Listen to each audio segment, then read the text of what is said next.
এই মুহূৰ্তত আমি মহানগৰীৰ পশ্চিম গুৱাহাটী সমষ্টিৰ অন্তৰ্গত জ্যোতিকুছিৰ আনন্দপল্লী যি পথ আছে এই পথৰ সন্মুখত আছোঁ আৰু এই পথৰ বাসিন্দাসকলৰ সুখবৰ বিধায়ক ৰমেন্দ্ৰ নাৰায়ণ কলিতাই তেওঁলোকৰ দীৰ্ঘদিনীয়া দাবীৰ প্ৰতি সঁহাৰি জনাইছে আৰু সঁহাৰি জনাই এই পথটিৰ নিৰ্মাণৰ বাবে আগবাঢ়িছে। আধাৰশিলা স্থাপন কাৰ্যসূচীৰ চলি আছে।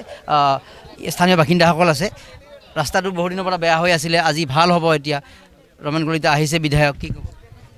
ৰাস্তাটো ভাল হ'লে আমাৰ হেৰি হয়, সুবিধা হয় আৰু ল'ৰা ছোৱালী স্কুল যোৱা কিবা বহুত কষ্ট হৈ আছে। ৰাস্তাটো হ'লেতো আমি আৰু নথৈ আনন্দিত হ'ম। ৰাস্তাটো কোনে দিছে গম পাইছে? হে, ৰাস্তাটো এতিয়া কোনে দিলে আপোনালোকক? নৰেন্দ্ৰ নাৰায়ণ কলিতা। ৰমেন্দ্ৰ নাৰায়ণ, কি ক'ব যে বিধায়ক ৰমেন কলিতাই কাম কৰা বুলি ক'ব লাগিব? কৰা বুলি ক'ব লাগিব, ভাল হ'ব আমাৰ। কেনেকুৱা আপোনালোকৰ ইয়াৰ অঞ্চলটোৰ সমস্যা পাতি আছে? হেৰি এয়া বৰষুণ হ'লে পানী, ৰাস্তাৰ প্ৰব্লেমটো থাকেই বহুত। আজিৰ পৰা ভাল হ'ব? ভাল হ'ব। বিধায়কক ধন্যবাদ দিব? ধন্যবাদ বাপৰে, তেওঁক বহুত বহুত ধন্যবাদ। আৰু আছে এগৰাকী, কি ক'ব যে বিধায়ক ধন্যবাদ দিব নেকি? ৰাস্তাটো কিমান দিনৰ বেয়া হৈ আছে? আমাৰ ৰাস্তাটো বহুত দিনৰ পৰা বহুত প্ৰব্লেম চলি আছিলে। স্কুলত যাতায়াতৰ বাবে মানে অহা যোৱা বাৰিষাৰ দিনা বহুত প্ৰব্লেম হৈ আছিলে। তো এতিয়া ছাৰে মানে ৰমেন্দ্ৰ নাৰায়ণ কলিতা আমাৰ ছাৰে যি এতিয়া এটা পদক্ষেপ ল'লে আমাৰ ৰাস্তাটো উন্নয়নৰ বাবে, তাতে আমি বহুত মানে ৰাইজে বহুত আনন্দিত হৈছোঁ, বহুত সুখী হৈছোঁ।